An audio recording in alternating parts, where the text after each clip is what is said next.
Welcome everyone to the second session of the second day of the International Colloquium Peter Kropotkin, Activism and Scholarship, organized by the Geography Department of University of São Paulo. My name is Peterson Silva and I am chairing this session. Today we shall be hearing from Vadim Damia, Kropotkin, Workers' Movement and the Rebuilding of the International, with the kind linguistic assistance of Pascal Sigrist. Then we have Mitchell Werter, Mutual Aid as Maternal Solidarity. And the third presentation is by Andrei Grubacic and Denis O'Hearn, Mutual Aid Exilic Spaces. So I've got to say I'm very excited for this panel, but before we begin, I want to thank everyone in the audience and everyone involved with making this possible, including the technical staff and volunteers. And this leads me to the session's procedures. We have a 2-hour session and we shall stick to this time frame. Each presentation has a 15-minute time limit, except for Vadim's because of the translation efforts. And we will let each presenter know when they're 5 minutes away from this limit, when they're 2 minutes away, so they can conclude, and also when time is up. Finally, I want to tell the audience so they can ask questions to our fine presenters. Please leave your comment or question in the live chat box, should be on the right of the video. And you may ask your questions in English, Portuguese, Spanish. We can also get help to translate other languages, Russian as well. We'll try our best. So let's begin. Vadim Damia, the metaphorical floor is yours.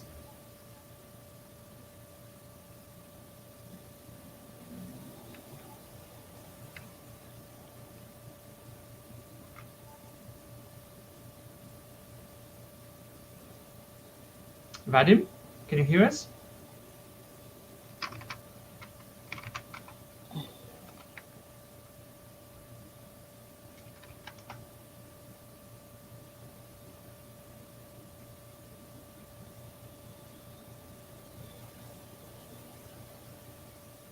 Vadim, can you hear us?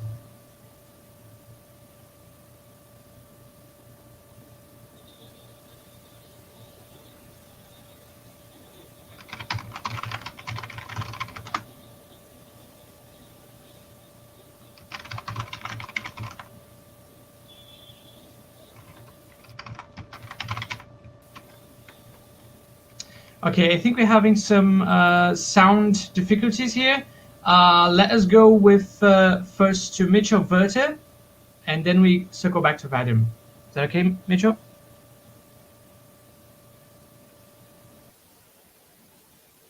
Yeah, that's fine.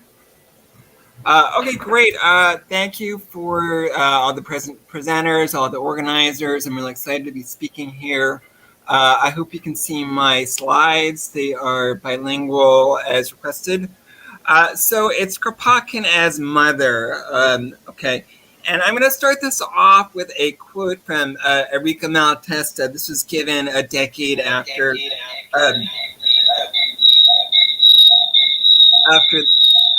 the death of. Is there an echo?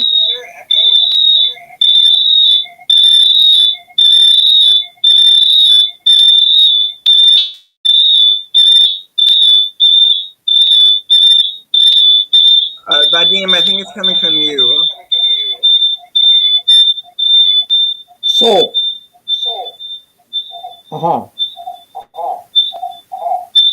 you can hear me?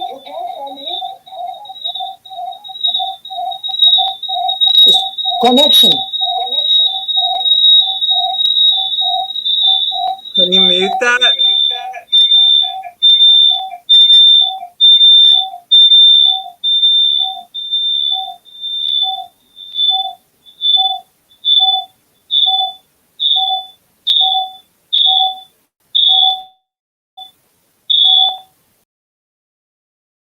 Okay, let me go ahead.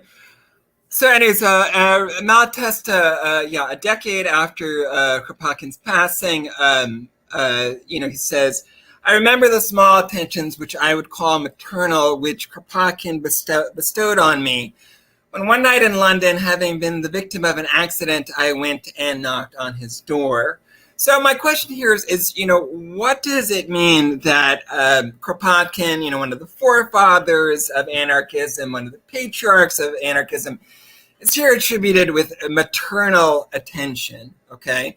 And, what is the connection or the possible connection between maternal feminist thought and anarcho-communism, mutual aid?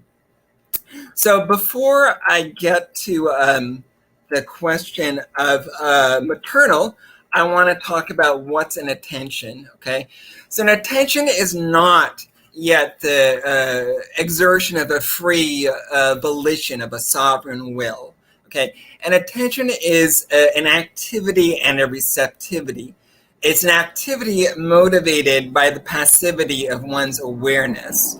And the reason why I talk about this is that, there are other things in us besides our will. We are already affected by each other. We're already responsive to each other. We're already responsible to each other. We're already reacting to each other before we start acting out of ourselves. So that's the first point. Now, to say that we're born of mothers seems like really obvious, yeah?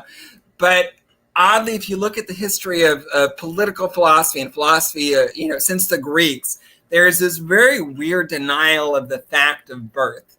And we find in Thomas Hobbes, who's one of the, inaugurators of modern political thought, this statement or this imagination, let us return again to the state of nature and consider men as if but even now sprung out of the earth, and suddenly, like mushrooms, come to full maturity without all engagement to each other.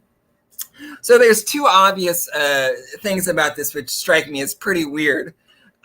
First of all, we have this individual just kind of coming out of nowhere, completely autonomous, completely free, its own will expressing itself, unrelated to anything. And if it is related to anything, it's related to death, okay? A mushroom is born out of the decay of death, not out of, a life-giving mother, okay? And we find, throughout Hobbes' thought, and it's not just Hobbes, it's Nietzsche, it's Heidegger, it's plenty of people, this idea that life is animated by death. Hobbes has this theory of mechanism, and it's, just these impersonal forces just like knocking against each other and producing these effects that look like life, that produce consciousness, that produce action. But the forces themselves are impersonal, they're inhuman, okay? And human beings in this thought become the expression of these materialistic or material wills to power. And if they're motivated by anything, they're motivated by their fear of death, at least in Hobbes. So this will, this self-assertion that drives towards power, that drives towards glory, it eventually in Hobbes' scheme finds itself in a competition with other wills. And this struggle, culminates in the war of all against all. Motivated by its fear of death, the political subject, creates a voluntary contract with other subjects to submit to the will of the state. Now, let's look at feminist theories for a while. And this is, of course, a very certain subsection of feminism, which is a broad field unto itself. And we find this idea of birth, that it's a connection with other people through, in material terms and in temporal terms, okay? And it's distinct. Birth is distinct from this metabolic process that creates life out of death, out of the rotting of death, okay? And we have Tricia Glay's book, she's saying, pregnancy is a rounding logic of the self into the other. Contrary to Aristotle, who says, two bodies can't be in the same place at the same time, Glazebrook is like, no, pregnancy, that's two bodies, same place, same time. There's a sharing of space, a sharing of connection by two separate beings. And here I go to Levinas, and he has this idea of maternity as anarchy. And let's first talk about arche. So arche is this ancient Greek term, and it connotes both like the first principle and also the ruler of can you turn off the echo, please? And Levinas thinks of anarchy as this, it's so disruptive that it disturbs any attempt to posit one's own self as the first principle. So neither is there, the self is not grounded in itself, and it's not grounded in this nothingness, or this death that Hobbes fantasizes about. And there are two ways. One is temporal. So there's this past behind us, and it's not my past. I can't consider it my own. And there's this material aspect to it, that I'm bound to other bodies before I'm linked to my own bodies. There are other examples of this. When we eat, we incorporate substance, and this substance comes from other people, from their products that they produce, that is, remnants of their substance. When we breathe, we take in the substance of air, which is once your air, and will be their air, and so on and so forth. The material of our lives is already indebted to other lives before we're even born. This, I really want to focus on anarchy, not as free will, but as a debt and a dependence. When we properly understand our own bodily and our own existence in time, we'll see that we're birthed from other bodies. The material of our own lives is already indebted to the material of other lives before we're even born. So now the idea of dependence, and here I want to talk about dependence. Let's think about dependence itself. I feel like we have an easy time talking about interdependence. I scratch my back, you scratch mine. But let's think about dependence itself. Before we establish ourselves as autonomous selves, we already require that other people have provided us with allowances and accommodations. Before we assert ourselves as wills, we're already bound to other people by ethical obligations, by just the necessities of being. And the task that Quetelet lays out, and I think it's an anarchist task as well, is to recognize the central importance of human dependency and to provide a society that takes care of the dependent, that takes care of the person who performs dependency work. So Sarah Reddick, maternal thinker, and the important thing here is maternal as she uses it. It's not an instinctive thing that moms have, and it's not a gendered role. It's a practice, and it's a practice that preserves the life of the child, nourishes their growth, and prepares them for acceptance in the wider society. And it's received as a demand, okay? She says, to be committed to meeting children's demand for preservation does not require enthusiasm or even love. It just means to see the vulnerability and to respond to it, okay? So this idea that things can impinge upon us from the outside, like the awareness that I talked about at the beginning. And we have to be careful here to distinguish obligation and domination. So this sort of obligation, it's not a domination. It's another sort of thing. It's an ethical obligation. But it certainly can become a form of domination. And when we look about, in practice, that, people who are caretakers, people who are mothers are the most exploited. It's a form of work and it's exploited throughout. It's women of color, immigrant women, even like mothers are exploited in their labor. So let's finally turn to Kropotkin, okay? So I want to say that mutual aid is a maternal factor of evolution, okay? By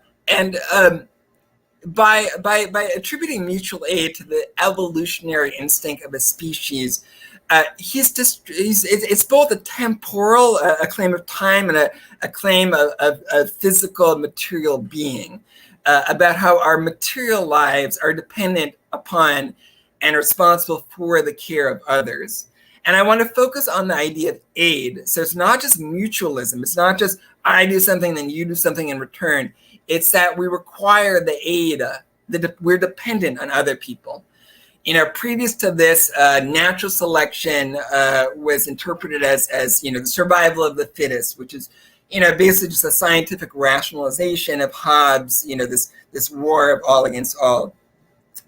Kropotkin, calls mutual aid and mutual support, quote, a feature of the greatest importance for the maintenance of life, the preservation of the species, and its further evolution.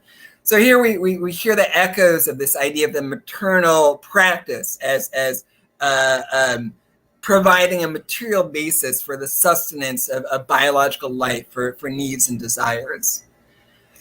We also have this idea of this anarchic debt to the past. Kropotkin says, if we have access to intellectual satisfactions and live in not too bad material conditions, it is because we have benefited through the accident of birth by the exploitation to which the workers are subjected, and therefore the struggle for the emancipation of the worker is a duty, a debt which we must repay.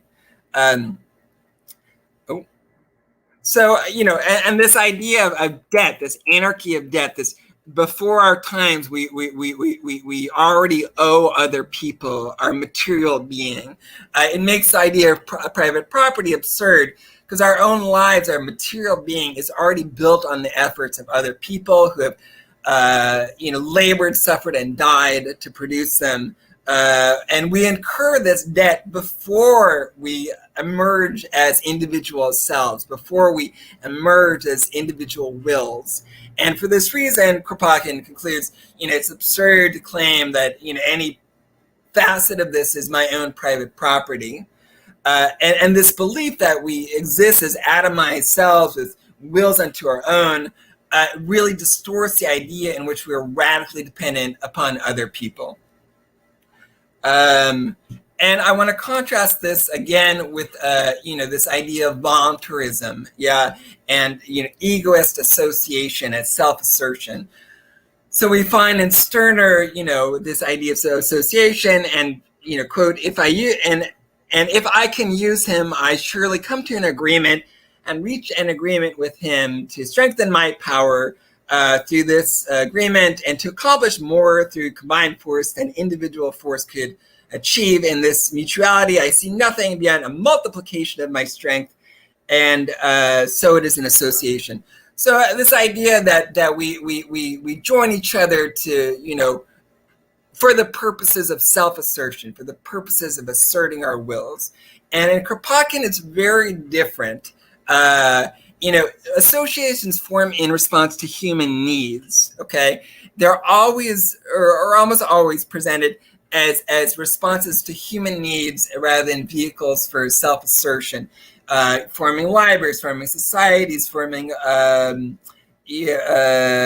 enumerating the houses, feeding people, The interdependence that people establish through such associations, it does so by embracing the dependencies that constitute who we are and by fostering our responsibilities towards others. And this sort of vision of these obligations will challenge us, obligations to meet dependency, challenge us to envision and organize a society, an anarcho-communist society that will respond ethically to human needs and accommodate human dependencies, investing us with the freedom and the will, the voluntary will, to establish forms of social organization that will meet these demands. And I just want to conclude this with some notes from Leah Lakshmi Pepsina Samara Sinha. Sorry if I mispronounced that. And she's a disabled queer activist out of Canada. And, she makes the point that, the only way that we or they as queer disabled people survive is because they take care of each other. No one else is going to come and take care of them, or at least historically that has not been the case. And, within this sort of mutual aid, people who are femmes get exploited because they're always giving. And, her recommendations in this article is, that we acknowledge this sort of labor as work, and we recognize those who perform it.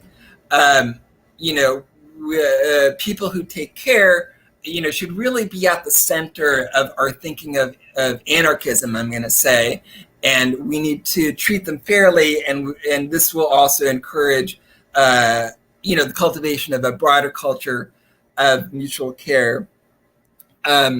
So anyways, that's about it. I just want to challenge us to think of Kropotkin and to think of anarcho-communism again, not in terms of voluntarism, but in terms of dependency. And the challenge of anarchism is to think about how do we take care, how do we nurture dependency and need, rather than, or in addition to, how do we assert ourselves? So thank you for your time, and thank you for all the presenters and organizers.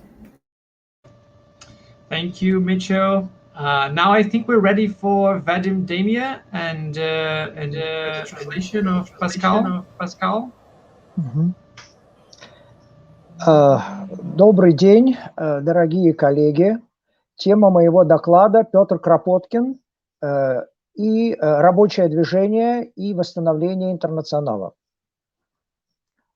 Петр Алексеевич Кропоткин никогда не состоял ни в одном профсоюзе, и тем не менее революционер-анархист на протяжении всей своей активной жизни отстаивал именно ту тактику борьбы, которая впоследствии получила название анархосиндикализма. Поэтому его в некотором смысле можно по праву считать одним из отцов анархосиндикализма.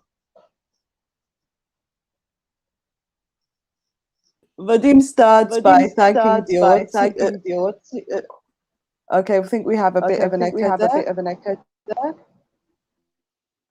Yes. So he starts by thanking the organizers, and he gives us a paper on Peter Kropotkin and anarcho-syndicalism in the context of the international workers' movement. So he starts by pointing out that Kropotkin was himself never a member of a union, but nonetheless the revolutionary anarchist in his active life and in the types of tactics that he promoted can in many ways be thought of as a proponent of anarcho-syndicalism, and he can in this way be counted as one of the founding fathers of anarcho-syndicalism. После распада Первого интернационала в конце 1870-х годов Кропоткин постоянно стремился к его возрождению именно в виде международного объединения рабочих союзов. Эту идею он высказывал еще в ходе подготовки к Интернациональному социально-революционному конгрессу в Лондоне в 1881 году.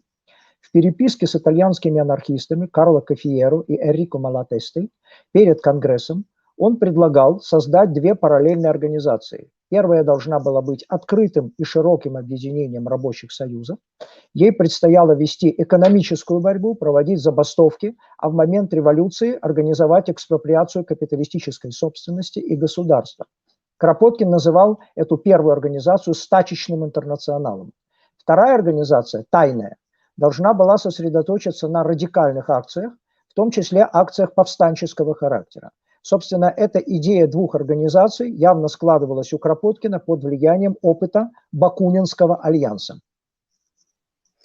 So after the fall of the First International at the end of the 1870s, Kropotkin continued to strive for a renewal of this type of international unification of trade unions.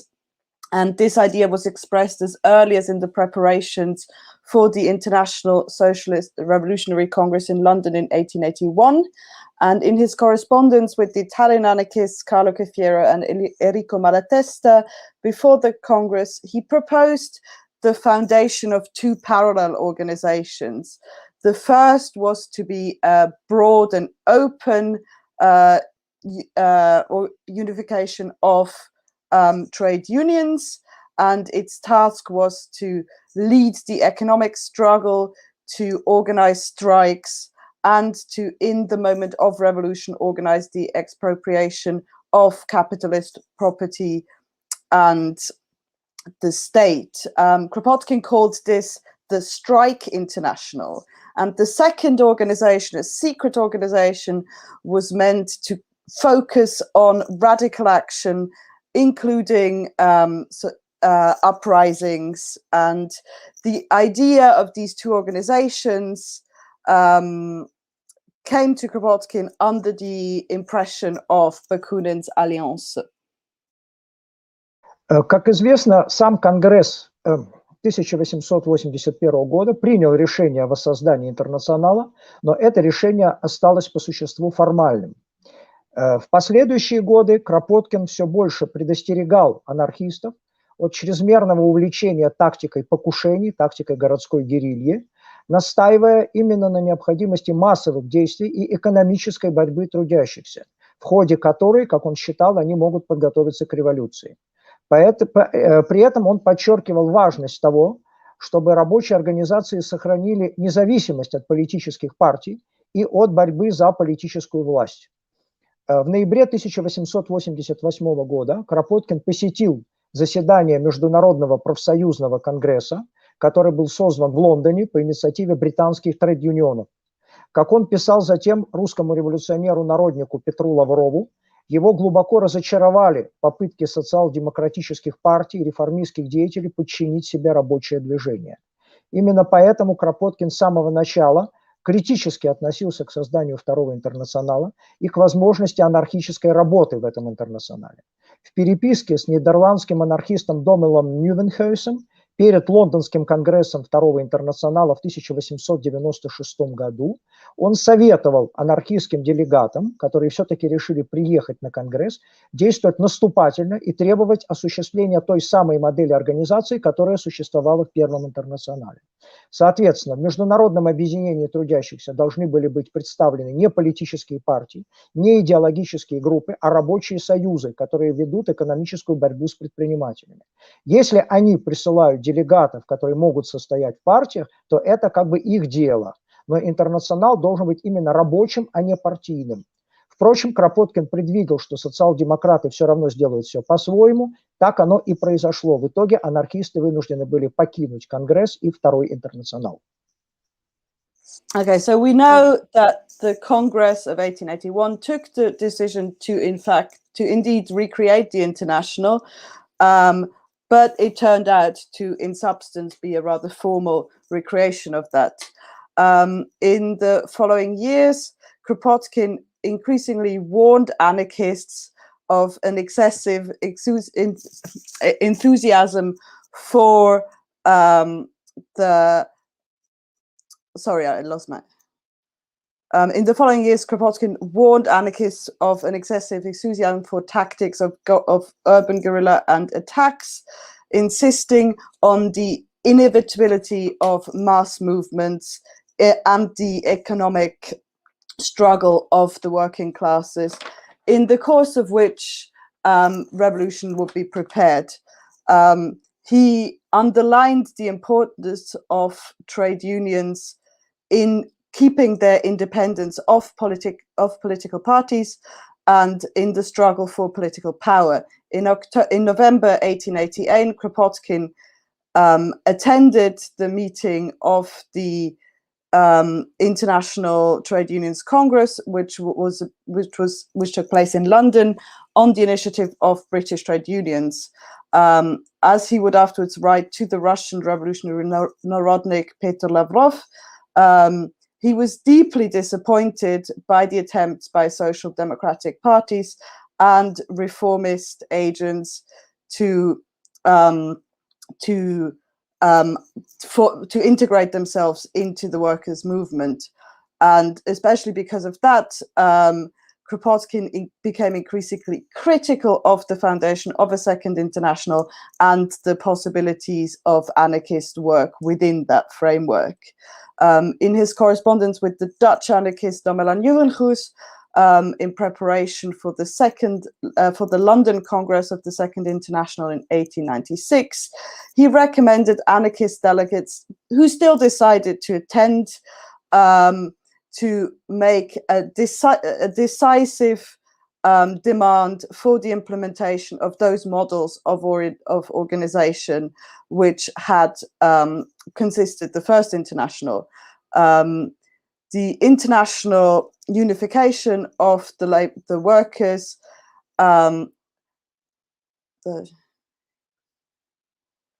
should not be based on political parties or ideological groupings, but on trade unions who would lead the economic struggle with the proprieting class. if they indeed did send delegates who would be part of parties, that would sort of be their own business. And but the International had to be working class in character and not party organized. So Kropotkin thought that the Social Democrats would anyway sort of do their own thing, and this is exactly what happened, and eventually forced anarchists to leave the Congress. Кропоткин агитировал за укрепление профсоюзов и за включение анархистов в работу профсоюзов. В 1900 году в газете Freedom он призывал к созыву Всеобщего конвента труда, в 1901 году к созданию Международной федерации всех профсоюзов Земли, как он это сформулировал. Большие надежды вызывали у него радикальная борьба, радикальная забастовка металлистов Барселоны в 1902 году и наметившийся подъем забастовочного движения в Европе. Эти события побудили Кропоткина предложить создание Международного союза труда. Эта идея была озвучена испанским анархистом Ансельмо Лоренцо в газете «Тьерра и Либертад» 13 сентября 1902 года.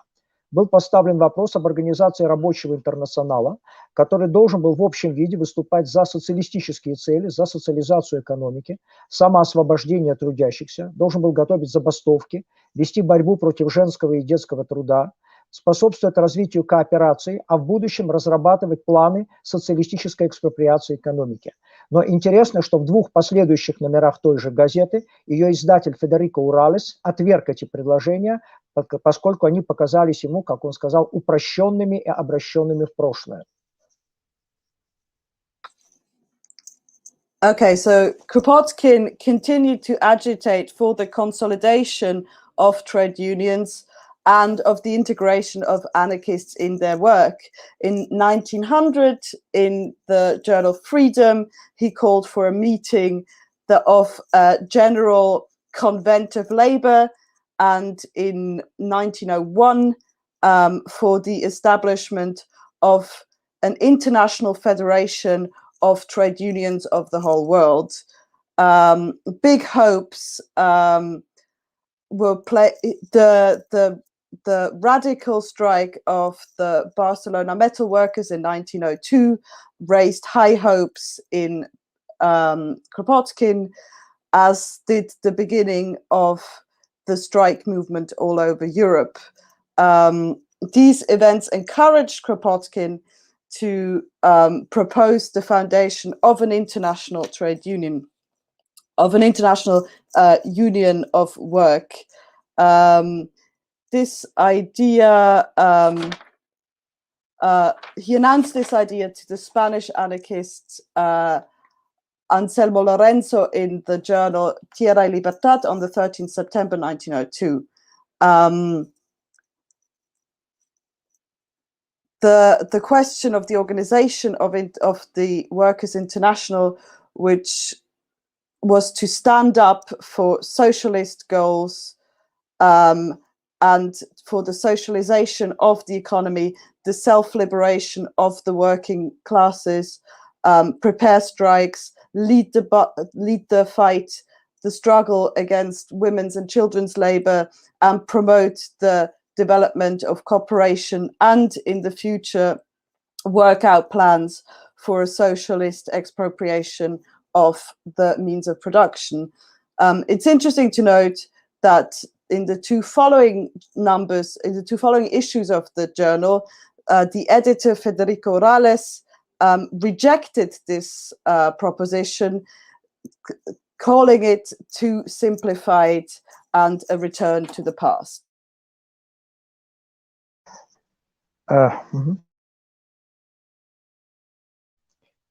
Sorry.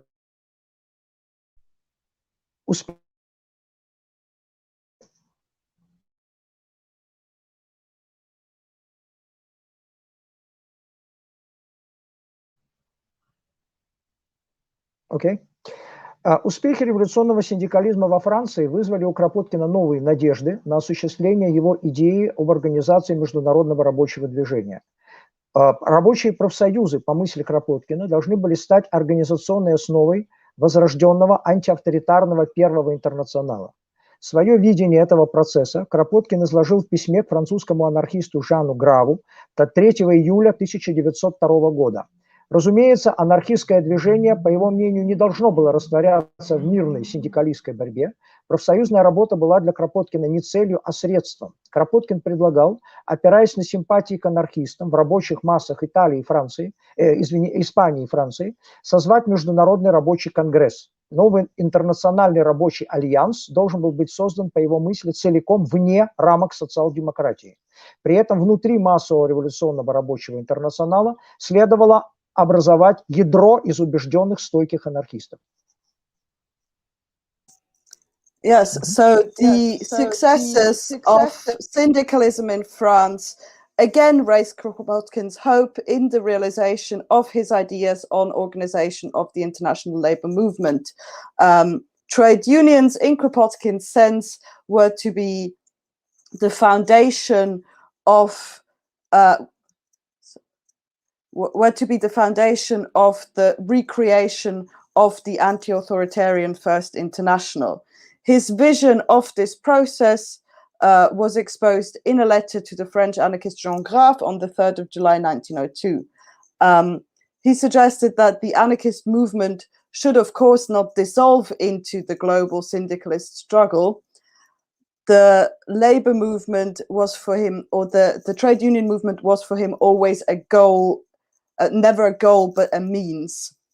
Kropotkin proposed to build on the sympathies of the laboring masses in Spain and France towards the anarchists and to call for an international labor's congress. This new international working alliance was to be found, in his sense, completely outside of social democracy. And on top of that, within this mass revolutionary movement of the Workers' International, there was to be a core of convinced and steadfast anarchists. По существу Кропоткин предлагал следующую стратегию. Анархистам следовало активно помогать мировому сплочению профсоюзов, а затем, опираясь на собственную организацию, придать этим профсоюзам революционный характер, вытеснив социал-демократию и через эти профсоюзы совершить социальную революцию. Okay, so naturally, Kropotkin developed the following strategy. Anarchists were to actively help the global consolidation of trade unions, and build on, but at the same time build on their own organizations, give them a revolutionary character, and displace social democrats within them in order to realize the social revolution. Неудивительно, что Кропоткин проявлял огромный интерес к французскому революционному синдикализму, к деятельности Всеобщей конфедерации труда. Кропоткин приветствовал мощный подъем революционного синдикалистского движения в мире. Он был, конечно, далек от примитивного стачкизма, прекрасно понимая, что забастовки могут принести только частичные успехи и улучшения, но дело вовсе не в них как таковых. Эти успехи, говорил он, не самоцель, но они дают возможность укрепить чувство солидарности между людьми труда, могут внушить им уверенность в свои силы и, самое главное, возможность самим управлять и своей борьбой, и производством, и в конечном счете всем обществом. Не могли не радовать старого революционера и бурный рост синдикализма в годы перед Первой мировой войной в той стране, где он нашел убежище, в Британии. So it comes as no surprise that Kropotkin had a tremendous interest towards French revolutionary syndicalism and to the activities of the CGT, the Confédération Générale du Travail. Kropotkin welcomed the powerful rise of the revolutionary syndicalism all over the world, and of course, for him, this was far from what in Russian is called stachkism, so the strikeism, the sort of very on the point, but rather than movement integrated type of syndicalism. And because he was well aware that strikes can only bring about partial successes and improvements, but that the greater cause lay beyond them. And these successes could never be an end in themselves. But they could, however, give the possibility to strengthen the feelings of solidarity between the working people. They could insinuate them with confidence in their own strength, and most importantly, the possibility of directly managing their struggles, the production, and at the end of the day, society itself. It could only, the old revolutionary could only be delighted at the bustling growth of syndicalism in the years before the First World War, in the country where he had chosen his exile in Britain. Подобно многим другим анархистам, Кропоткин видел преемственность между бакунинским антиавторитарным крылом Первого интернационала и революционным синдикализмом. На эту тему он неоднократно высказывался и писал. В то же самое время он подчеркивал, что анархистские тактика, анархистские взгляды на роль профсоюзов в реорганизации общества не были приданы синдикалистскому движению анархистами. Они были продиктованы самой жизнью, они были найдены и сформулированы самими рабочими. So along with many other anarchists, Kropotkin was looking at the continuity or the succession between Bakuninism and the anti-authoritarian wing of the First International and revolutionary syndicalism on the other side. And on this topic, he wrote several pieces. And at the same time, he also underlined that anarchist tactics and perspectives on the role of trade unions in the reorganization of society were never given to them by the syndicalist movement. They were dictated by life itself and were found rather by the workers themselves. Энтузиазм в связи с ростом и распространением революционного синдикализма не мешал Кропоткину видеть и слабости его, и пытаться в ходе дискуссии помочь эти дискуссии устранить. Как и другие анархисты, Кропоткин видел тенденции к формированию бюрократического аппарата французской СЖТ, идейную неоднородность среди участников революционно-синдикалистских организаций, опасность утраты влияния их революционного крыла и превращения их в обычные профсоюзы, которые занимаются только вопросами роста зарплаты и улучшения условий труда. Предотвратить это можно было только путем децентрализации процесса принятия решений в самой СЖТ, самого активного участия ее низовых организаций в управлении организацией и распространения анархо-коммунистических идей среди ее активистов. The enthusiasm in the rise of and dispersion of revolutionary syndicalism did not stop Kropotkin from seeing its weaknesses and to try in the course of discussions to help eliminate them.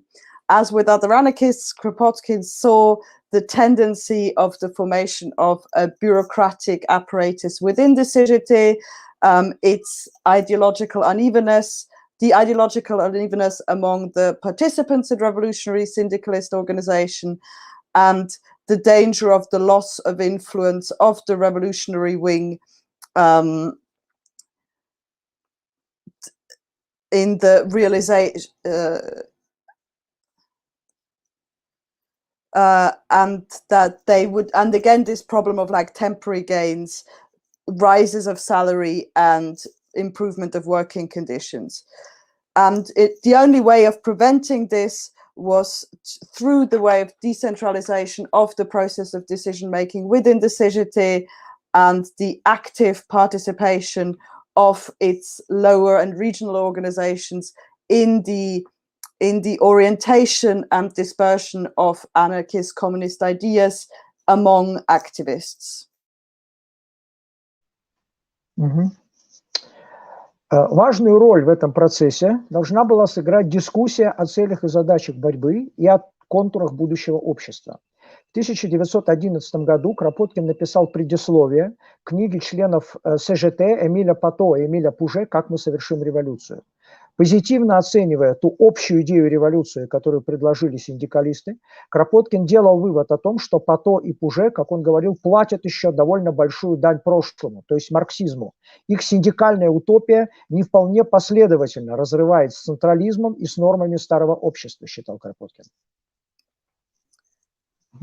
An important role in this process was to be played by by discussions on the aims and tasks of the struggle for the contours of the future society. In 1911, Kropotkin wrote the introduction to a book by the CGT members Émile Patot and Émile Pouget, How We Are Going to Carry Out the Revolution.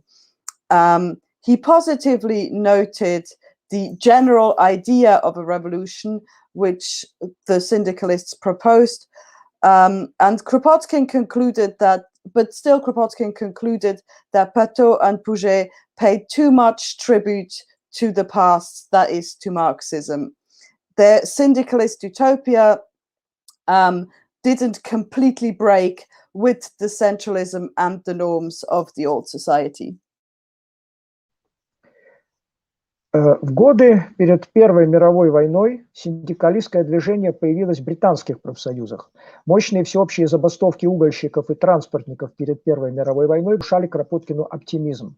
В 1913 году в Лондоне прошла международная конференция синдикалистских профсоюзов, на которой было принято решение об их объединении. Сам Кропоткин на этой конференции не присутствовал, но важная организационная работа выпала на долю его секретаря Александра Шапира. In the years before the First World War, the syndicalist movement gained in strength in Britain, and important strikes by charcoal burners and freight haulers before the First World War again inspired optimism in Kropotkin. In 1913, in London took place the first International Syndicalist Congress, which took the decision to create an international body. Kropotkin himself did not take part, yet he played an important part in the organizational work for this Congress, especially through his secretary, Alexander Shapiro. Война не позволила осуществить идею создания синдикалистского профсоюзного интернационала, но характерно, что даже в разгар войны, в моменты острой полемики между анархистами об отношении к мировому конфликту, Кропоткин надеялся вернуться к вопросу реорганизации международного рабочего движения. Даже тогда он продолжал размышлять о необходимости основания рабочего интернационала, как он говорил, вместо Международного союза социал-демократических партий.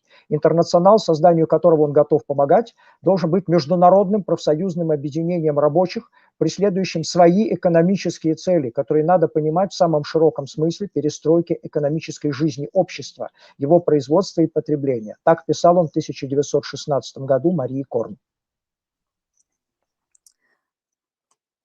The war, of course, didn't allow the realization of the Syndicalist International, but it says a lot that even at the very peak of the war, at the moment of sharp polemics between anarchists in their relationship to this conflict, Kropotkin hoped to return to the question of the reorganization of the international working movement. He suggested to think about the inevitability of the foundation of a truly working international, and instead of an international of a union within social democratic parties.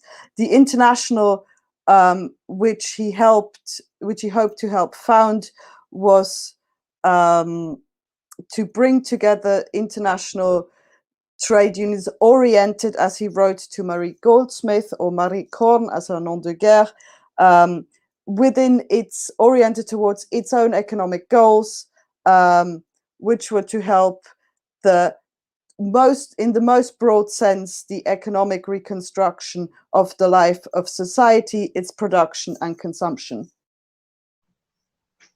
Российская революция, которая началась в 1917 году, и трагический опыт большевистской диктатуры, которую Кропоткин сравнивал с якобинской диктатурой во Франции, побудил его сделать вывод о том, что анархосиндикализм мог бы уберечь будущие революции от фатальных ошибок и напрасных страданий, через которые прошла Россия. Об этом он говорил, в частности, в ходе бесед с приезжавшей к нему в Дмитров Эммой Гольдман. В письме к Александру Беркману от 20 мая 1920 года Кропоткин прямо говорит, что синдикалистское движение выступит великой силой в течение ближайших 50 лет, чтобы приступить к созданию коммунистического безгосударственного общества. И если бы он, Кропоткин, был во Франции, писал он, то он бросился бы с головой в это движение Первого интернационала. Эту же мысль Петр Алексеевич настойчиво повторяет в переписке и с другими анархистами, например, в письме к Александру Атабекяну в мае 1920 года. The Russian Revolution, which began in 1917, and the tragic experience of the Bolshevist dictatorship, which Kropotkin compared to the Jacobin dictatorship in France, led him to conclude that anarchist syndicalism could protect the future revolution from the fatal mistakes and the pointless sufferings that Russia was going through. And he spoke about this in a conversation with Emma Goldman, who came to see him in Dimitrov. In a letter to Alexander Berkman, he speaks about how the syndicalist movement will constitute a great force in the next 50 years to help the construction of a communist stateless society. If he were in France right now, he said he would throw himself headfirst into the movement of the International,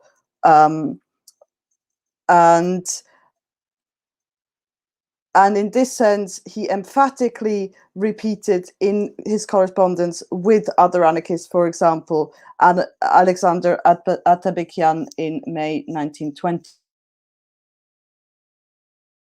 Кропоткин разработал план возрождения анархизма с опорой на анархо-синдикалистское профсоюзное движение и намеревался обсудить этот план со своим старым другом Александром Шапиро. Чего я особенно желал бы, писал он, это то, чтобы 3 или 4 из нас повидались бы с заграничными друзьями и синдикалистами и, выработав с ними самую общую программу, с нею уже в руках взялись бы за организационную работу в России с целью и с ясным представлением о грандиозности задачи создать такой же интернационал, анархический, крестьянско-рабочий, с такими же широкими целями на основе повседневной борьбы с капиталом, какой наши предшественники начали создавать в 1860-х годах из разношерстных элементов, уцелевших после разгрома 1848 года и радикалов, находившихся под его влиянием. So as we're running out of time, I'll just be very brief and summarize this a bit. So he's basically, we can see that he is hoping to return to the model of the First International and especially sees anarcho-syndicalism as a model for bringing together various elements as the First International had done with people who came out of the defeat of 1848 and the 1860s. And was hoping that in small meetings of 3-4 people, they could give the foundations for this kind of unification. Эту идею Кропоткин развивал и в ходе контактов с анархистами зарубежных стран, которые к нему приезжали, например, в беседах с немецким анархистом Августином Сухи, который приезжал к нему в Дмитров с рекомендательным письмом от Рокера, от Рудольфа Рокера. О делегации британских трейд-юнионов, которая посетила его 10 июня 1920 года, Кропоткин передал знаменитое письмо к западноевропейским рабочим. В нем он снова возвращался к своей старой идее. Он писал: нужно возродить идею великого интернационала всех трудящихся мира, но не в виде союза, руководимого одной партией. Должен существовать общий для них всех союз всех трейд-юнионов мира, объединяющий всех тех, кто создает общественное богатство с целью освобождения производства от его теперешнего порабощения капиталом. So again, what is very striking is that this is an idea that he especially discusses with international interlocutors, such as Augustin Souchy, and who was sent to him by Rudolf Rocker, and a delegation of British trade unionists. And it is again this idea of coming back to the idea of the First International to reinvigorate it as a global battle against capital. И больной Кропоткин умер в Дмитрове 8 февраля 1921 года. Он не дожил до Конгресса синдикалистских профсоюзов в Берлине в декабре 1922 года, на котором был организован анархо-синдикалистский интернационал, Международная ассоциация трудящихся. Но можно сказать, что он идейно готовил это событие на протяжении почти полувека. И неудивительно, что первыми секретарями интернационала были выбраны именно те люди, которые активно обсуждали его создание с Кропоткиным в предыдущие годы. Александр Шапира, Рудольф Рокер и Августин Сухий. And yeah, so Kropotkin obviously didn't live to see the International Syndicalist Congress in Berlin in 1922, as he died old and sick in Dimitrov in 1921. But in many ways, his ideas prefigured and prepared the ground for this possibility, and continued to do so for the next. And he had been preparing these ideas for half a century. So this is a long-term engagement of Kropotkin that, especially through people like Shapiro, Rocker, and Suhi, who carried them to the Berlin Congress, were later put in the discussion of the syndicalist movement.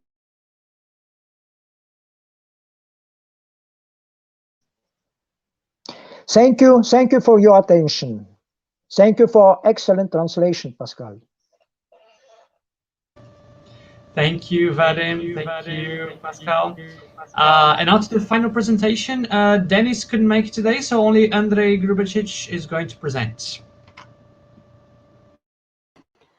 I will try to be quick, as I don't think we have too much time, right? We have 30 more minutes, if I'm not mistaken. No, an hour. It's okay. Oh, we have an hour. Well, first of all, let me begin with an apology. Denis couldn't have make it.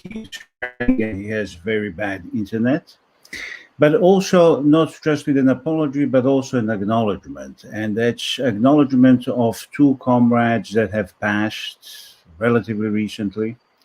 One of them is Trivo Injic, whom Vadim might remember, probably the most important for Yugoslavia, where I'm speaking from right now, who in 1972 wrote an essay about the relevance of anarchism, or anarcho-communism, as he called it, and in a journal titled Praxis, which was a Marxist humanist journal, or we would call today maybe value theory Marxist journal, of a group called Praxis. And that was the very beginning of the rediscovery of anarchism for the generation of libertarian socialists or libertarian communists that I am a part of. Trivo Injic has passed a few months ago.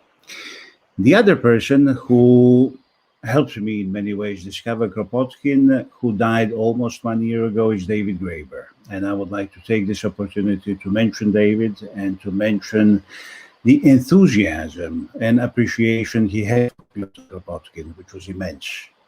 I met David probably in the mid-90s, and our meeting was a very strange one. We met after a conference organized by Pierre Bourdieu and a French sociologist. And it was a conference about the gift. And David and myself were extremely confused. I was coming from socialist, still a formerly socialist Yugoslavia. He was coming from the United States. And we were looking at these people who were suffering from this discovery, neoliberal vertigo, discovery of deconstruction and everything else, Derrida. And all of a sudden, there was absolutely no possibility to speak about a gift. They were all talking about a gift as if the gift, or generosity of any kind, is only a sort of a cynical ploy, a strategy that people would use to deceive each other. There was nothing in terms of what Mitchell was talking about, reciprocity, giving, generosity. Everything was, in a certain sense, strategic. And David and myself made a little bit of a pact and said, well, we have to go against this. We call it economism in these days. We have to go against the economism in social sciences. How about, David said, you take Kropotkin and I will take Maslow, and together we are going to try from different ways, focusing either on exchange or on things that I ended up focusing on, which are non-state relations, to confront this kind of economism, which discounted the very possibility of generosity and was prepared to deconstruct absolutely everything except greed. Very confusingly, we continue to do that together, and it's with great regret that I am doing this without David. This presentation, as we have recently published for PM Press an introduction to the book Mutual Aid. And in that book, you can see some of the last thoughts that David had on Kropotkin and on the relevance of the work of Pyotr Kropotkin, of course, focused on the book Mutual Aid. Now, for me, perhaps after I left that meeting with David many years ago in New York, what became extremely important was to understand what is that Pyotr Kropotkin meant with this idea that the history of humanity is a history of struggle between the institutions of mutual aid and institutions of individualism. He goes in Mutual Aid to speak about something in a very interesting way. He speaks about state, but also capitalism, developing by crushing cooperative solidarities. But he says this is a radical departure from what is natural, from what should be normal. We have a situation in which capitalism and the state continue, and they develop by crushing this autonomous form of existence. However, they're never completely successful. And what happens is they leave these concrete areas, spaces, inhabited by people who live more or less, he says, independently from capital and the state, organizing and preserving their way of life, relating to each other and to nature in a ways that are distinctly not capitalist, not alienated. Of course, he wasn't using this language, but he was saying something, and there was one fantastic word that he used, expression, which was there, he says, vibrant interstices. And these vibrant interstices, these non-state spaces, non-state activities, are basically the building blocks of socialist, stateless society.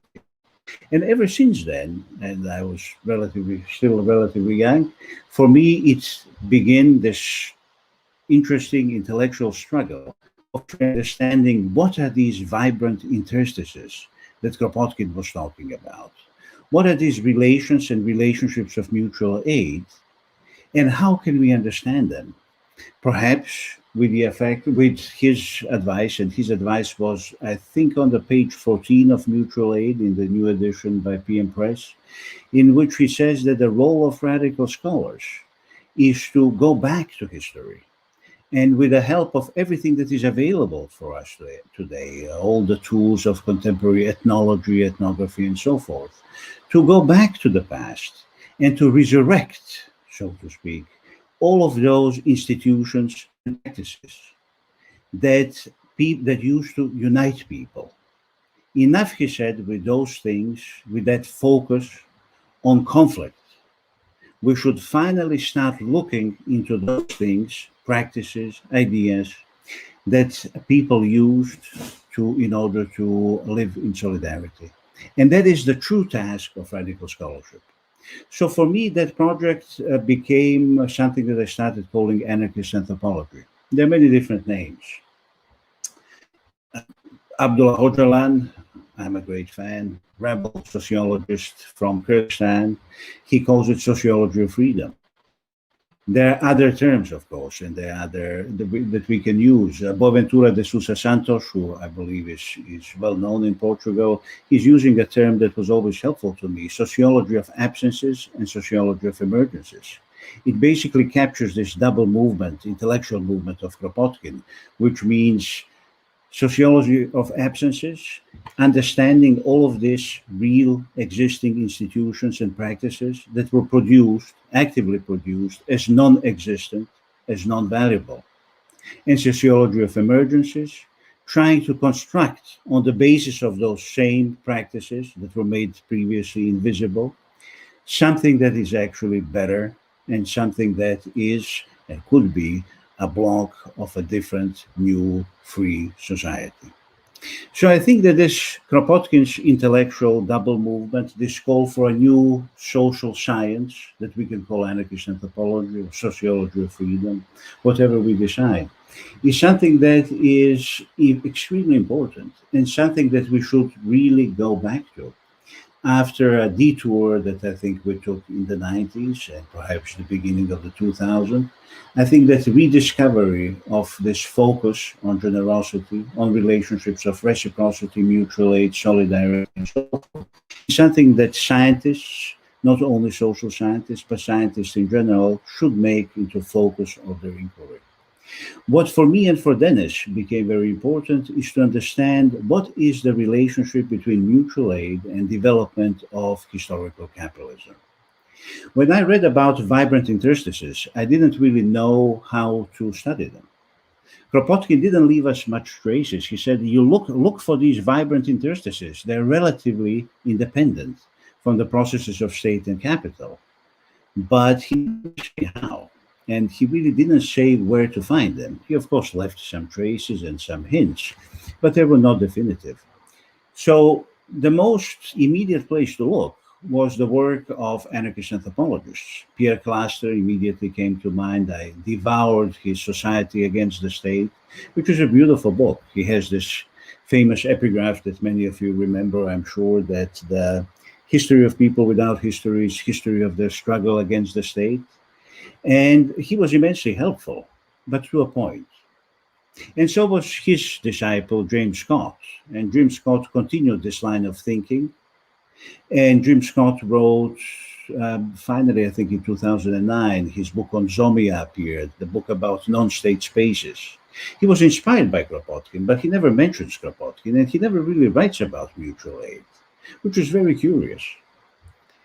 And then in the same line of research, we have, for example, Raul Zibecki from Latin America and many others whom I'm not going to mention now. But these are the people who are focusing very interestingly, but also very curiously, on relationships, 5 minutes, on relationships that are extremely interesting, extremely important, but somehow without any significant reference, with the exception of Zibecki, to capitalism.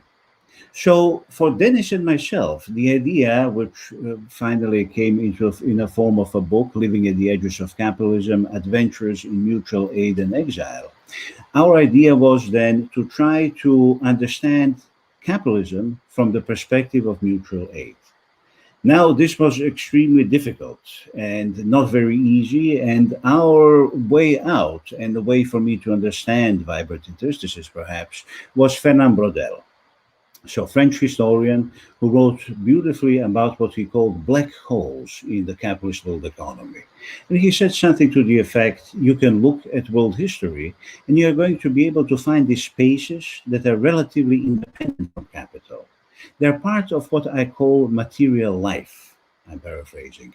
And this is the space that capitalism always tries to commodify, but never completely succeeds. It's an enormous layer of economy that is never completely disciplined by the commodity form. And he goes on to say somewhat pessimistically, and Jim Scott was also somewhat pessimistic in his conversation about Zomia and non-state spaces. They're very hard to research. You can't really understand these spaces. They are far away. They're black hole in the world economy for a reason. They usually live on the mountains or inaccessible regions like lakes, swamps, and so forth. And they are completely outside of the commercial exchange. Now, to us, that was tremendously inspiring. So what we try to do is to relate vibrant interstices that Kropotkin writes about to black holes of world economy, of capitalist world economy that Fernand Braudel focused on, and to try to propose that a new social science, or at least a new understanding or different understanding of historical capitalism, should be based on notions of mutual aid and practices of mutual aid. So I'm going to just summarize what we mean by this in several forms and in several theses, perhaps. So what would it mean to think about the development of capitalism from the perspective of mutual aid? What would it actually be if we were to think about analysis of capitalist world economy from a space of contradictions? that shows that capitalism, with its endless accumulative drive, is never really able to completely imprison life. We see, or we are able to see, the instability of processes of accumulation and incorporation that are a result of the way of processes and practices of mutual aid and the way that they insert themselves into the logic of capital. Mutual aid itself, within capitalist world economy, consists of the flow of cooperative relations that are produced at the edges of state and capital social relations as part of what Brodel calls material life. It is in these spaces, exilic spaces we ended up calling them, and exilic processes of material life that are historically and systematically ignored, that we find social capacity to change and to deform, or to challenge and to deform, and occasionally even break capitalist social relations. And this is why we need something that I can call Kropotkinian inversion in our analysis of the development of capitalism. Capitalist accumulation, or capitalist appropriation, is an ongoing struggle against the flow of cooperative activities that resist and that promote this vital collective capacity that capital cannot overcome. So if we put mutual aid at the center of capitalist world economy, we can observe the processes of production of value and commodities, of accumulation, separation, exploitation, dispossession, and all of that are situated, but also those processes, exilic processes, that are situated beyond these violent processes of capital, places and spaces where people construct cooperative organizations. Although these relations are ambiguously and contradictorily coexisting with capitalist social relations, they are still minimally produced within the capitalist sphere of value production. So instead of keeping, which is the way that most Marxist political economists go on about, keeping an exclusive focus on people and nature as labor force, and centering our analysis on contradictions that destroy social life, rethinking capitalism from the perspective of mutual aid provides us with a key to understanding the possibilities of social transformation through the erosion or overcoming of the relation of capital. So the focus then is on contradictory material processes, social relations, political forms that sustain and are sustained by the cooperation and egalitarian organization of communal life beyond capital. So this shift in view allows us to ask two crucial and also intertwined questions.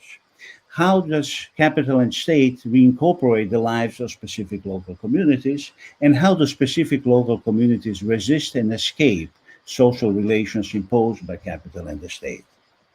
This Kropotkinian inversion, this approach to study of history of capital at least, stands in contradistinction with those Marxist approaches that have neglected the cooperative dimension of social life, but also with those anarchist and feminist approaches that have focused exclusively on the cooperative aspects of social life.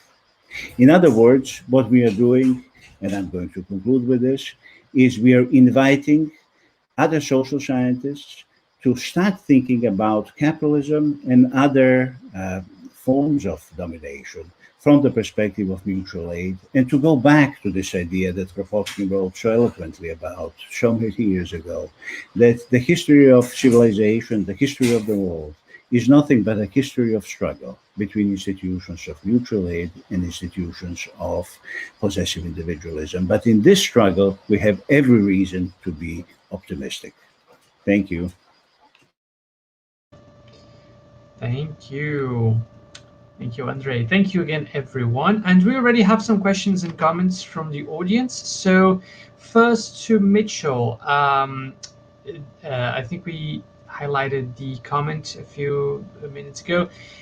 Someone asked that generally the idea of liberty is associated with independence. Nowadays, the idea of independence turns to individualism. And then the person asks, could we say that the idea of liberty somehow is associated with interdependence? So as far as my argument goes, I'm really trying to draw the attention to dependence per se, And I think it's difficult for us to think about dependence, that I am a needy, dependent being. Like, it's sort of a shameful thought, and it's not something we like to think about. Independence per se, no, that's like I am free. I am a individual. My free will. I exist unto myself. Yeah, that is clearly like the construct of liberal individualism. And I think we as anarchists feel comfortable talking about interdependence, reciprocity and mutuality. Hello, about reciprocity and mutuality. And it's sort of, I scratch my back, you'll scratch yours. There's a quid pro quo. I'll do it for you, you do it for me. But what Kropotkin is saying is more radical than just interdependence, more than just mutuality. It's mutual aid. What does that aid mean in that phrase, beyond just mutuality? And, it's to uncover this shameful secret of neediness, of dependency. I think the most fascinating thing about Kropotkin is that, in mutual aid, it's like we have to structure our society based on needs, on human needs, deal with dependencies, deal with, that first, rather than think about, oh, this is what I can do. This is my power. Let's think about our weakness. What is our weakness? And when we start thinking about human weaknesses, human dependencies, there's a whole bunch of different questions that arise besides just our productive capacities. And, some of those are, how do we assess and address, human dependency? How do we make sure people are fed? How do we make sure people have clothing? How do we make sure people have housing? And then also, as, a whole bunch of theorists have enunciated over and over again, how do we take care of these dependency workers?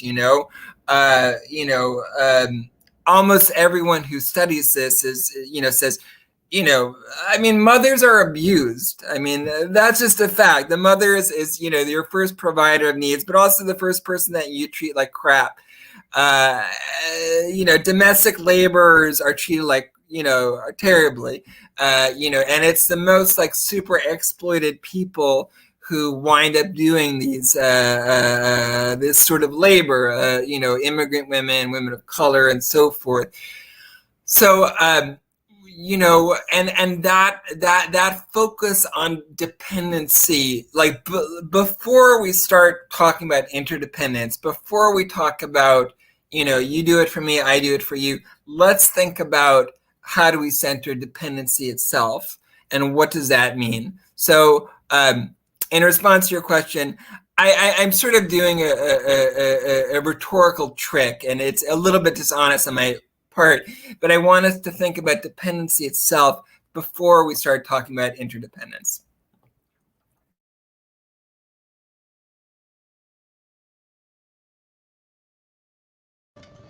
Sorry, I think I had a misconnection here. Okay, so we're going with questions for Vadim Damien now.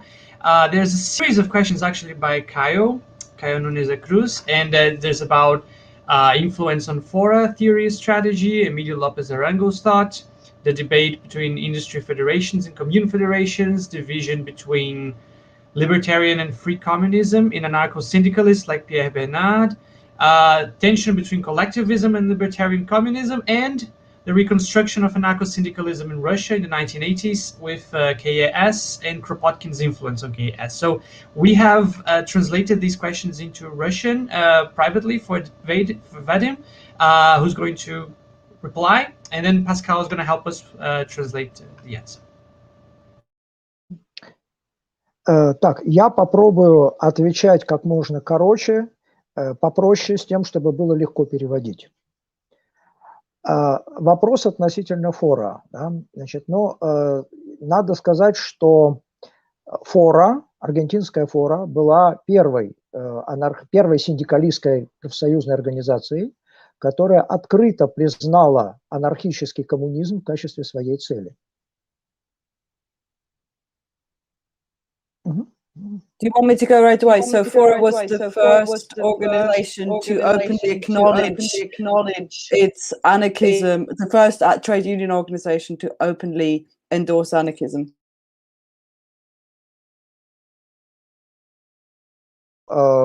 Кропоткин оказал очень большое влияние на формирование доктрины форизма, да, доктрины Фора. And Kropotkin was very important in influencing its doctrine. Нескольких основных моментов. And I missed the beginning of that, but it's basically that even like in the foundational stages, they relied heavily on Kropotkin's theory. Паскаль, может быть, будет лучше, если я буду говорить по-немецки? Нормально будет?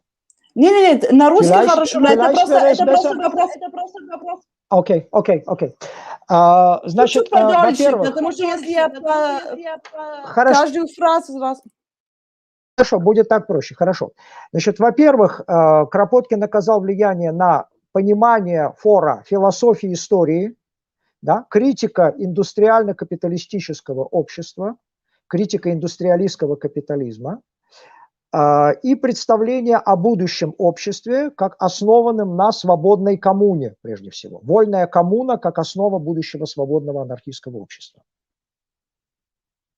So it's especially in three fields where we can see Kropotkin's influence, first on their philosophy of history, on their critique of capitalist society, and on their imagination of the future society as based on free communes. Of capitalist industrialism. It's very, very important, yeah, for La Fora. Что касается формы организации профсоюзного движения, то здесь, в принципе, то, что предлагал Кропоткин, тоже Фора было близко. Да? Прежде всего, это идея о том, что профсоюзы, синдикалистские профсоюзы, должны быть независимы от политических партий, никак с ними не связаны, и в них должны входить анархисты и те рабочие, которые не выступают против анархизма. То есть рабочие, которые входят в эти организации, они не обязательно должны быть анархистами, не обязательно должны объявлять себя анархистами, но они не должны быть не анархистами, не должны быть противниками анархизма. Собственно, это было именно то, что Фора потом называла концепцией анархистского рабочего движения, movimiento anarquista obrero. So yeah, there's also an important influence in terms of the form of organization and structure, the insistence on the complete independence of unions from political parties as a central part of the doctrine, but then at the same time as a possible sort of large, so not all the members had to be anarchists themselves. It was important enough if they considered themselves to be not opposed to an anarchist orientation. So it was at the same time keeping a certain openness, and that is what they meant by their anarchist syndicalist orientation. В Английском интернационале потом в 1920-е и 30-е годы вот было два основных течения, которые развивали идеи Кропоткина, да, о вольной коммуне. Это была Фора, и это были японские анархокоммунисты из Дзенкоку-дзирен, Всеобщего рабочего союза Японии. So yeah, he says that other than Fora, another example of that period that was strongly influenced by Kropotkin's thinking would be the Japanese syndicalist movement. На самом деле это связано со вторым вопросом о дискуссиях относительно коммуны или профсоюзной федерации в анархосиндикалистском интернационале. Поскольку, собственно, Фора и ее сторонники, прежде всего латиноамериканские делегаты, защищали идею, что в основе будущего анархического общества должна лежать именно вольная коммуна, да, свободная коммуна, как территориальное объединение. Да? В то время как многие европейские синдикалисты считали, что основой должна стать профсоюзная федерация, да, то есть синдикат или коммуна. Эта дискуссия была в интернационале достаточно долго, на протяжении 20-х и 30-х годов. Okay, and this relates to the second question about the relation between international the international and the commune-based organization. So it's really about this discussion: what is the basis of the of international organizations? Is it individual unions, or is it, as Kropotkin and Fora proposed, free communes as that are the basis? So it's syndicates versus communes.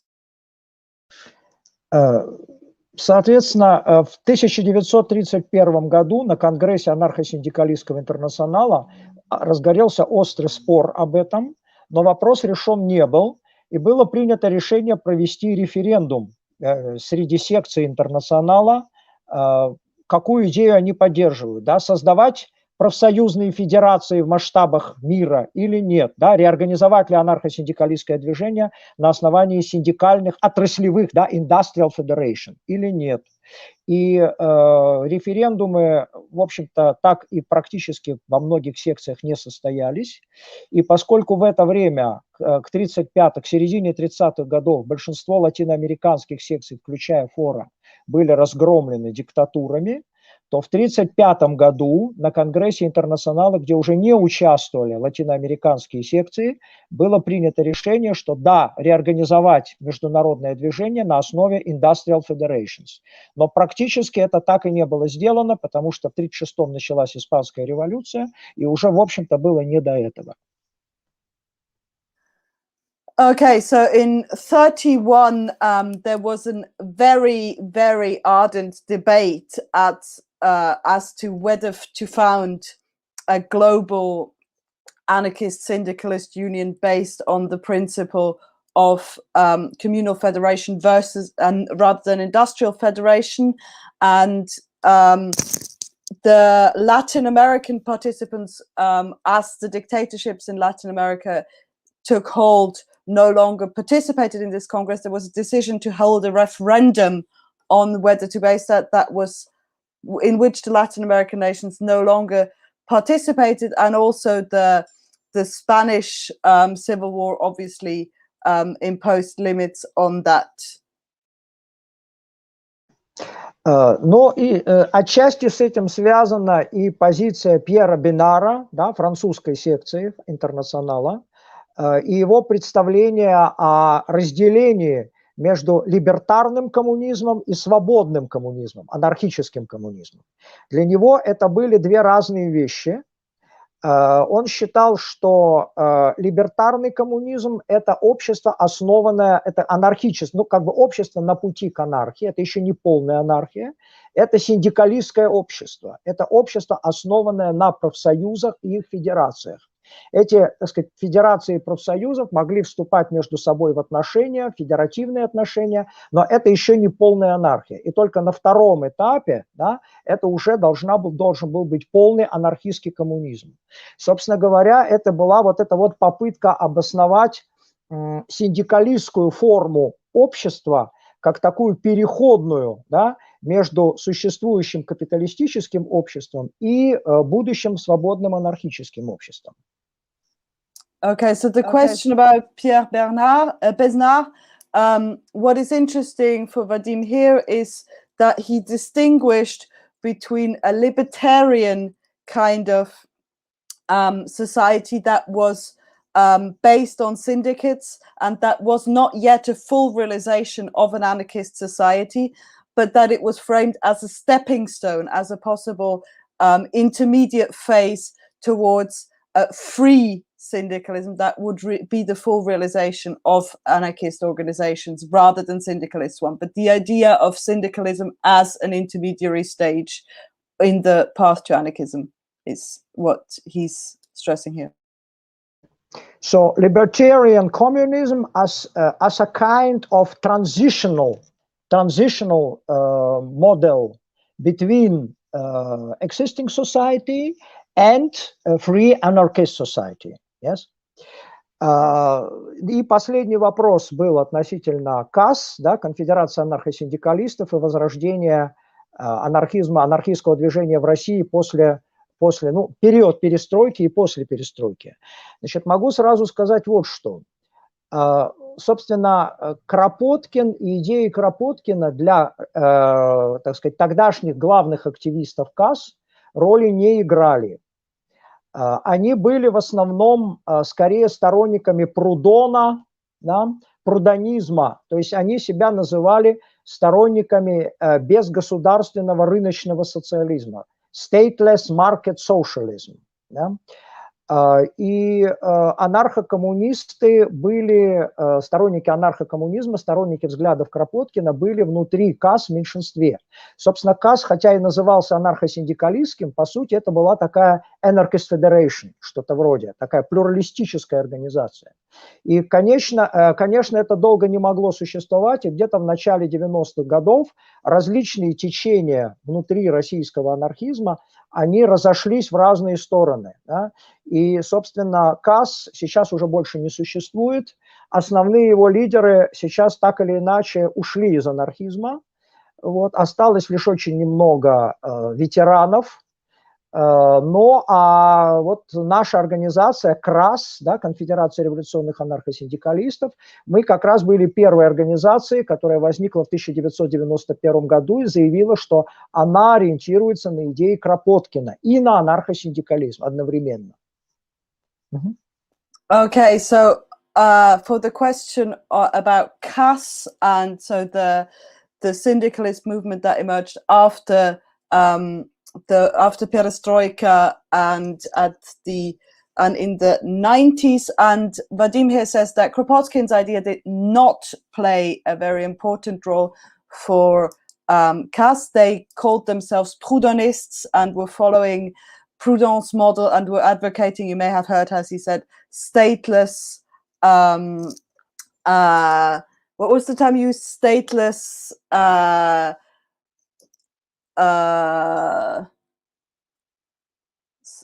I can't read my own handwriting. I'm very sorry of the English term. But anyway, like the stateless, yeah, market socialism. Yeah. Stateless market socialism. That was the one. I can't read my own handwriting. But yes, anarcho-communists were a minority in the CAS, and but obviously that didn't last very long. So it was a very diverse movement that very quickly broke up in the 1990s as these different sides, and the anarchist communist and the stateless market socialist sides inevitably broke up, and CAS no longer exists. Its leaders no longer identify as anarchists, but KRAS, which is Vadim's organization, was the first to openly and explicitly affiliate with Kropotkin's anarcho-communist ideas.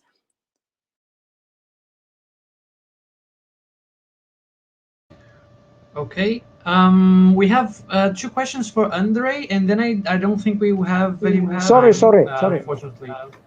Sorry. Okay. Я хочу добавить только одну вещь. Я старался ответить на вопросы очень коротко. Если товарищи хотят получить ответ более подробно, пусть они напишут мне на электронную почту через организаторов этой конференции. Хорошо, я им отвечу. So yeah, he just stresses that he was forced to give very, very short answers here, and that he would be very happy to further discuss these questions by email. So feel free to get in touch with the organizers of the conference to get his email address, and he'll very happily reply to you. Thank you, Vadim. Thank you, Pascal, again. So for Andrei, the two questions here. How did you and Denis decide on your research subjects, Cossacks, Zapatistas, prisoners? Why these specific actors, and what organizing lessons can be drawn from them? And also, if you can talk a bit about the connection between federalism and mutual aid. Sure.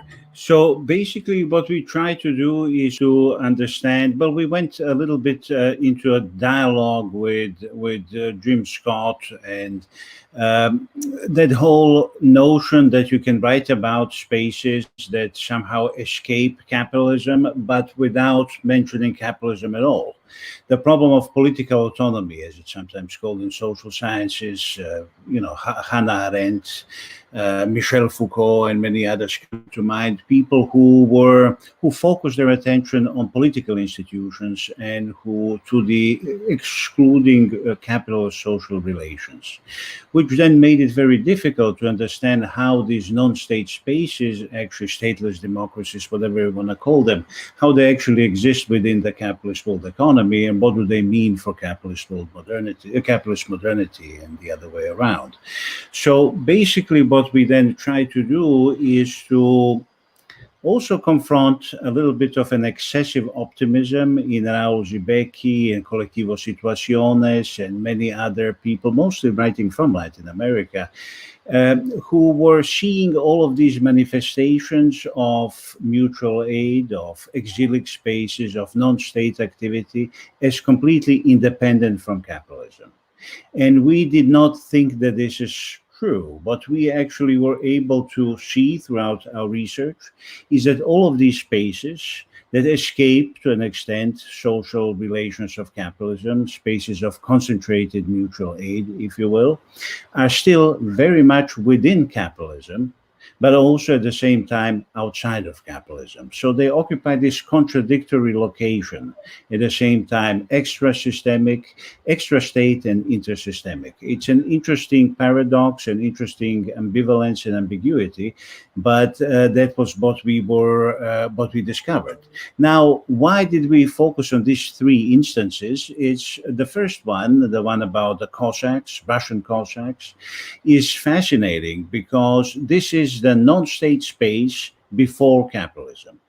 This is a non-state space that emerges as a space that is in an active opposition, rebellion against the state, that creates a space that is self-governed, self-managed. We're talking about 15th, 16th century, and that persists all the way up until 18th century, when Russia itself becomes incorporated within world capitalism.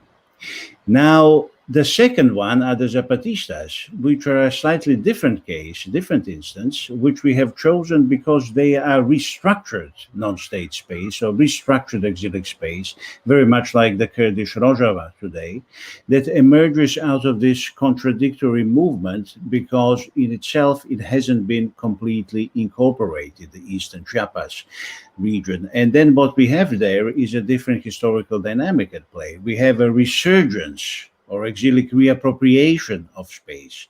And we have a new sort of exilic space that emerges within capitalism that did not exist before it, not in this form. And finally, the prisoners, well, we spent a lot of time separately working with Kurdish prisoners, Irish prisoners from the IRA days, and also American prisoners in Supermax. And what we were able to see is that even there, in the heart of capitalism, if you will, neoliberal capitalism, you have exilic self-activity within these autonomous territories that are created within prisons. It was very anti-Foucauldian or maybe anti-Agambenian argument that we have discovered there, that this is not homo sacer, as Agamben called them. This is not bare life.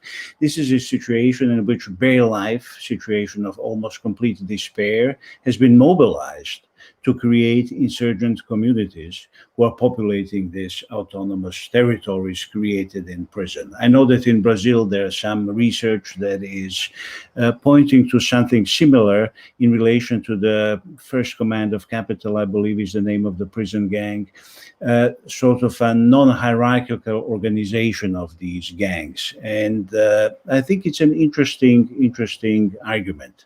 Now, in terms of federalism, well, mutual aid is an interesting concept, and mutual aid, it's, deceptively simple.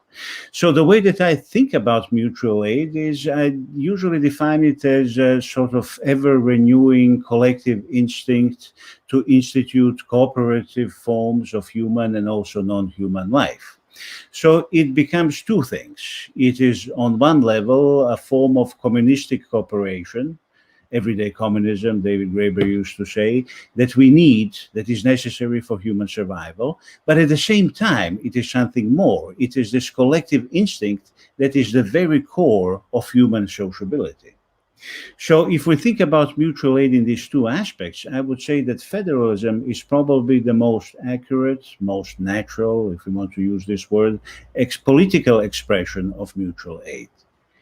And we can see how the idea of federalism developed, and I'm sure that everybody here is very familiar with the writings of Proudhon, and all the way now to Abdullah Öcalan and Murray Bookchin, but always mutual aid in a sense that I just mentioned in these two meanings. I think that political federalism, in a sense of what I call the horizontal federalism, so stateless federalism, not vertical federalism, federalism of socialist states, is probably the most logical and the only logical form of political organization that would be an extension of mutual aid. All right. I'm thinking here we still have 15 minutes. We won't have time to do another round, but I think there's one question, I think, to Mitchell that I think there's still time for him to answer. Mitchell, somebody asked about the relationship, the concept of fair trade, emotional labor economy. If you came up with it, or where did you pick it up? If you could indicate some research about it. So yeah, I'm taking that phrase from Leah Lakshmi Pepsna Samara Sinha, and I apologize if I mispronounced that. And she's a queer disabled activist in Canada, and the point she makes is is somewhat similar to what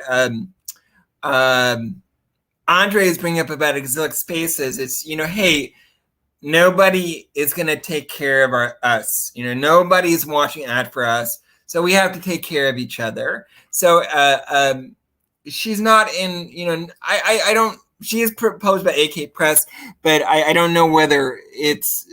She self-identifies as, or they self-identify as an anarchist, but in practice, this is an actual example of active mutual aid. And as far as people who theorize this, just like really thinking about how do we provide care for each other, what are the obligations, and how do we treat caretakers, there's a lot of work from a lot of different fields. There's Marxist feminists who talk about reproductive labor. So, even before, the man or what have you goes to the factory, he needs to be fed, he needs a house. And who's providing that labor? The wife, the servant, these neoliberal slaves, the service economy that's taking care of us. So there's a ton of literature about reproductive labor. A lot of very interesting work coming out of just disability theory and feminist theory about care and about dependency and that sort of thing. Yeah, and I find it a very just a provocative and challenging thing to think through because, as I said before, the fact that we're needy and dependent is embarrassing, and how we're able to take care of this dependency and how we're able to take care of people who take care is really something we need to foreground in our discussions of anarchism, of mutual aid, and there's plenty of interesting work that we can draw on, again from feminists, disability theorists, queer theorists, and this Marxist feminist reflection on reproductive labor. So,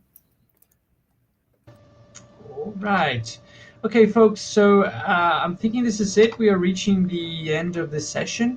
I want to thank everyone here, Andrei, Mitchell, Vadim, Pascal, tech staff, and you, the audience, everyone in the audience. The conversation continues, the event continues. We'll see each other soon.